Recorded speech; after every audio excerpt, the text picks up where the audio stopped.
Welcome to Conversations with Educators, where we bring educators from across the country to talk about topics like college and career readiness, graduation tracking, teacher growth, assessment coordination, and more. Let's get started.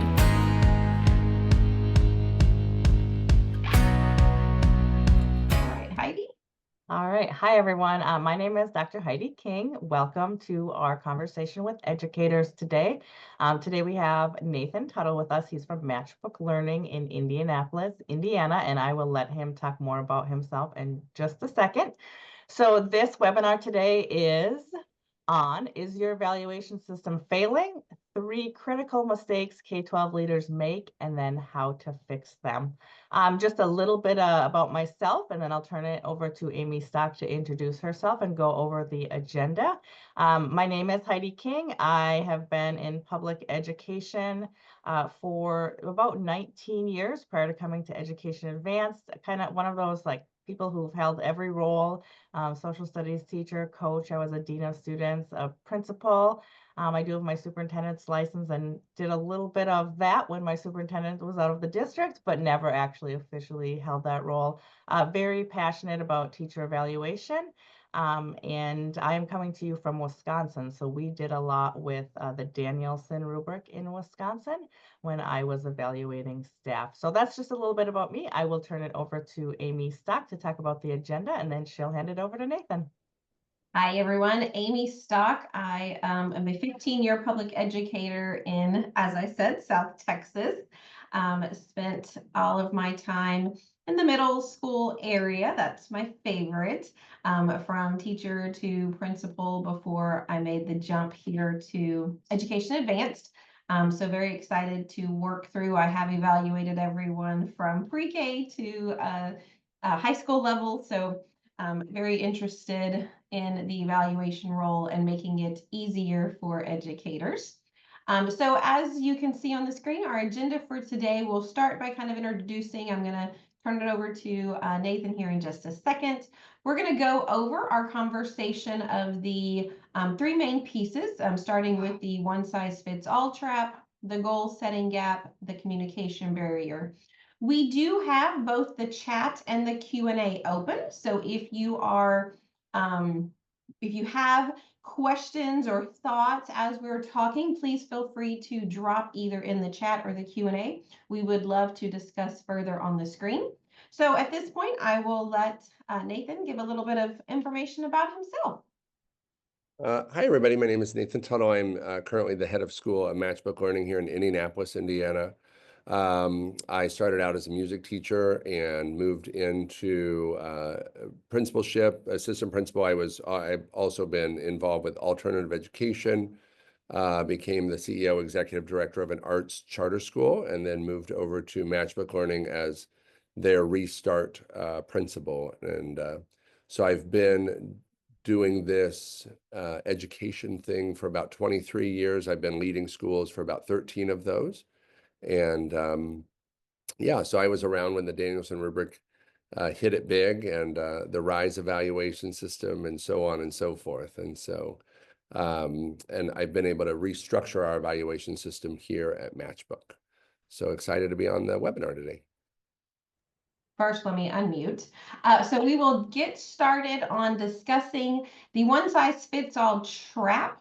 Really focusing around, why using the same rubric for teachers, ancillary staff, administrators is a recipe for disaster, and how can a customized evaluation system unlock individual potential? So my experience with this, especially in the charter realm. So I started out in a traditional school setting, traditional being public, rural, and then moving on into elite private, and then here into urban public. And I've been doing that for, gosh, I think 18 of those 23 years. And especially as the executive director of a charter school, that's where I really became aware of how important rubrics are in evaluation because, well, one, evaluation in general. So if we don't have solid, sound evaluation systems, then if we are to move an employee out, or promote an employee, and we don't have very clear bands or what we are judging, or evaluating people on, it really is, for lack of any better term, disaster, because you can create animosity amongst your team because you're promoting somebody, from an ambiguous standpoint. If you are firing somebody and you're doing it, on a whim, or you have the data per se, but you don't have the evaluation to back that up or any type of documentation, that is a huge problem amongst any HR company. And when you have a little more free reign in a charter school, and maybe you don't have that large district guidance, then you really are setting yourself up to get in trouble.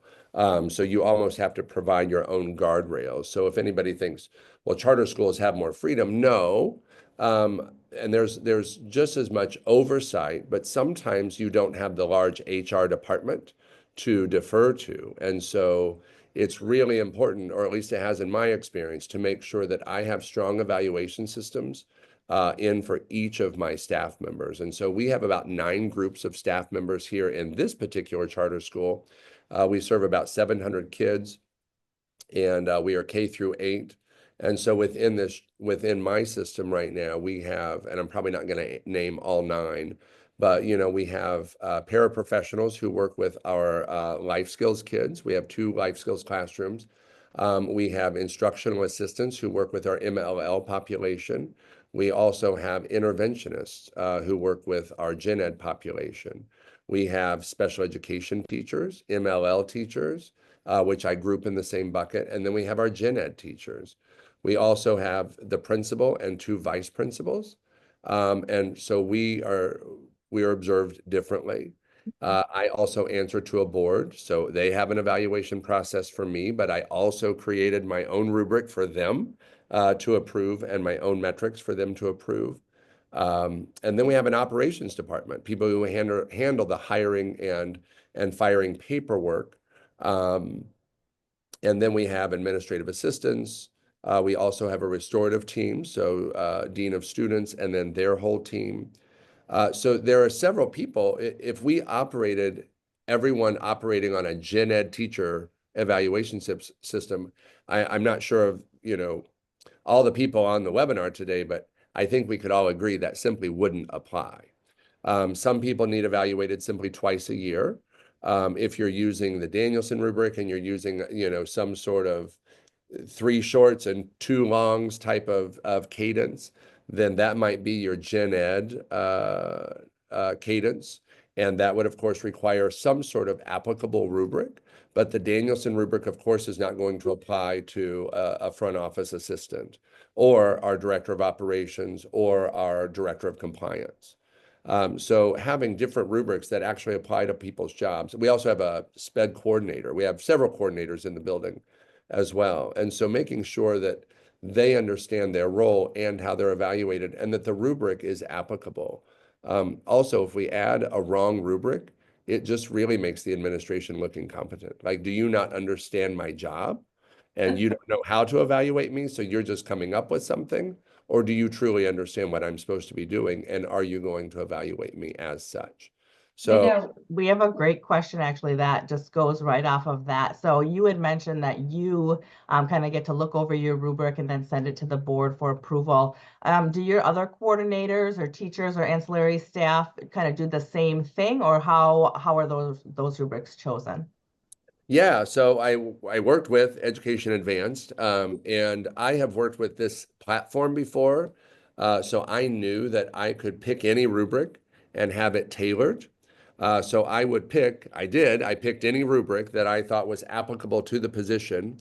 I then hired a consultant quickly to identify the rubrics and tailor them to me, because I just simply did, as a restart principal, I didn't have time to do all of this. But I knew what I wanted. I just needed somebody else to go through the language of the other rubrics. Then once that language was chosen, I had those rubrics then sent to people in the department. So the department heads of special education, MLL, restorative team, operations, just to see if all of the rubrics appeared to apply. And then we finalized those within the school. And then the board sent me a rubric that they liked, and but they didn't feel like it was quite tailored enough. So I said I would do the rest. And I've sent that as well to Education Advance and said, can we tailor this? And so yes, people had buy-in after I chose the baseline of what they were looking at. So I worked with Education Advance because they have such a menu of rubrics to choose from. I got close, and then I had the employees move the rubric closest to the target. And then we finalized those and then put those in place. Great. Yeah. Love that. So we'll move to the second main focus, which is the goal setting gap. I love this a lot because I'm very goal oriented. Learn why goal setting is often overlooked for crucial roles like ancillary and leadership staff, and how to implement meaningful goals that drive organizational growth. I know for me personally, in all of my public school experience, a lot of our ancillary staff did not do any goal setting. In fact, didn't do any self-reflecting. It was the kind of one and done. You walked in at the end of the year and I gave you your, observation. And those were things that I, as a leader, started to change on my campus to say, look, we need to start with the beginning. Where do we find ourselves right now? And then let's move forward. So I personally believe that's a great viewpoint. Nathan, I'd love to hear your thoughts on that. We don't do any goals. I'm just kidding. We have, we are all about those goals. And so when coming up with goals, though, I have to continue to ask myself, what are the goals of the school? So I tie it back to our school improvement plan. And then I bring that back to staff. Here are our ELA goals. Here are our attendance goals. Here are our math goals.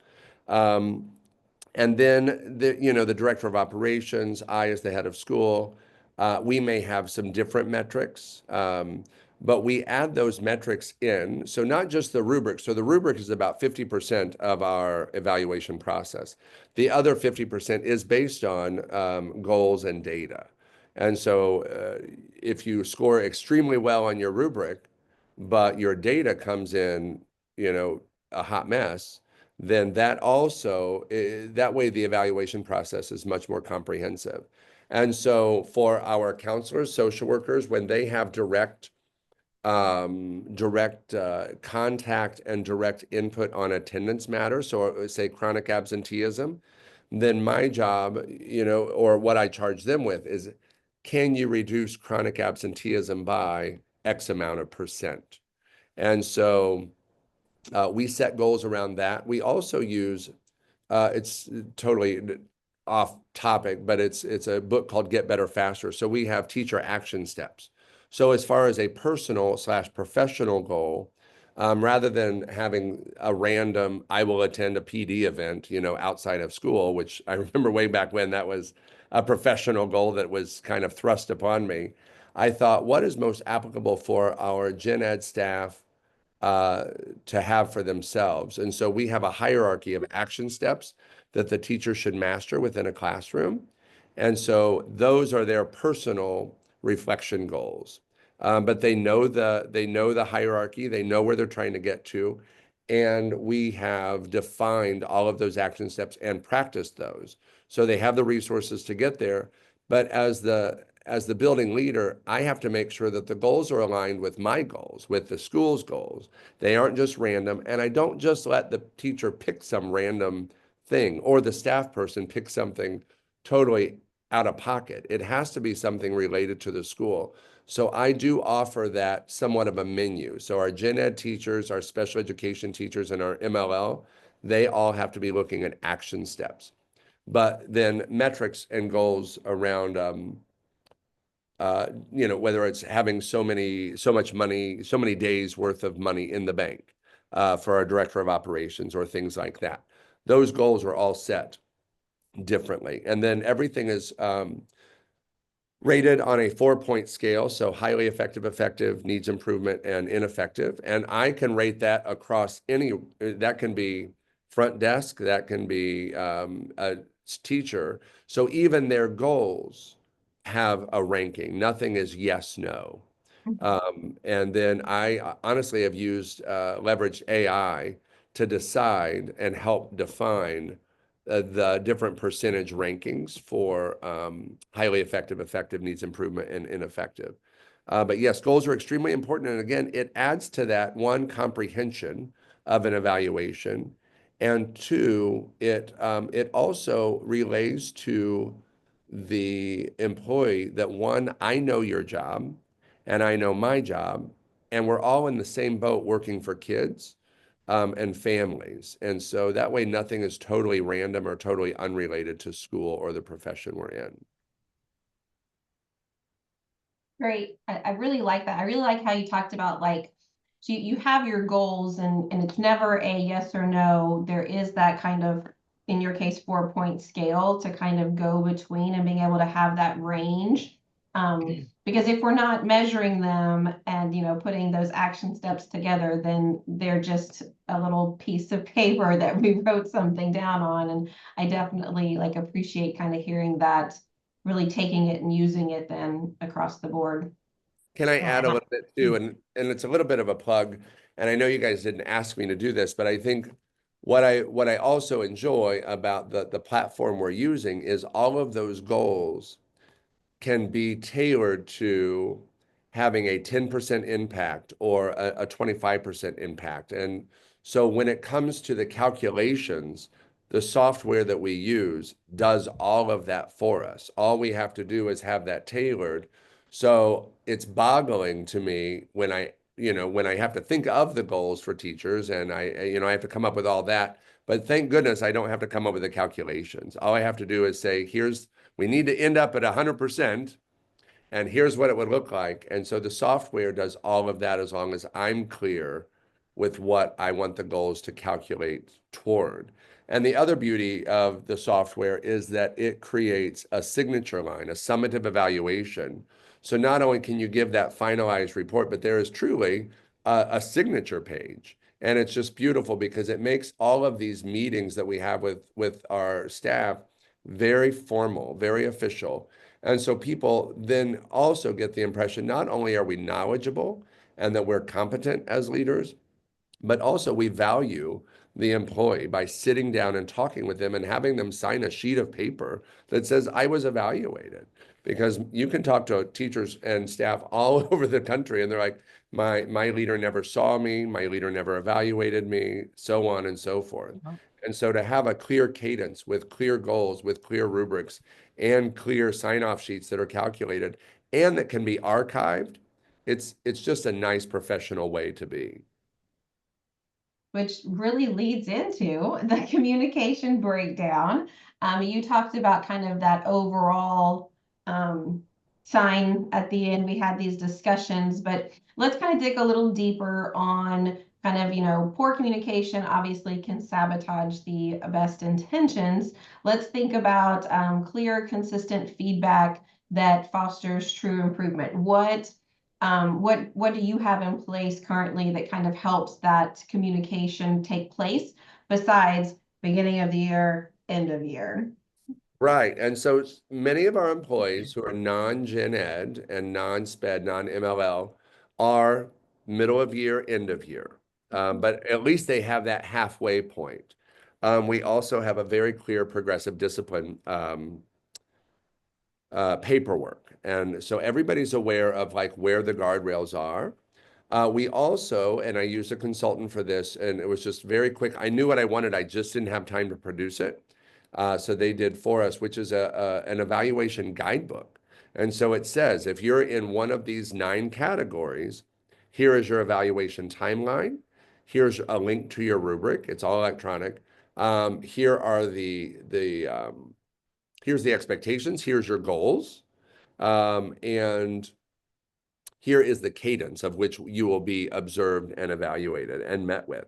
And so that communicates right up front, like, wow, this place is official. If I haven't had my 90-day not so much 90-day eval, but 90-day check-in with my supervisor. So if I'm a new staff mid-year, have I met with my supervisor, or did they just say hit the ground running? Let me know if you need anything.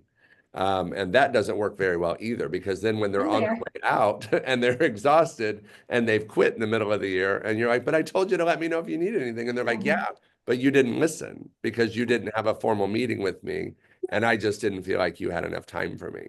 And so communicating those guidelines of those check-in moments outside of coaching and outside where they have that formal time to come in and meet with you and to hear their performance rating and to also give the leader feedback.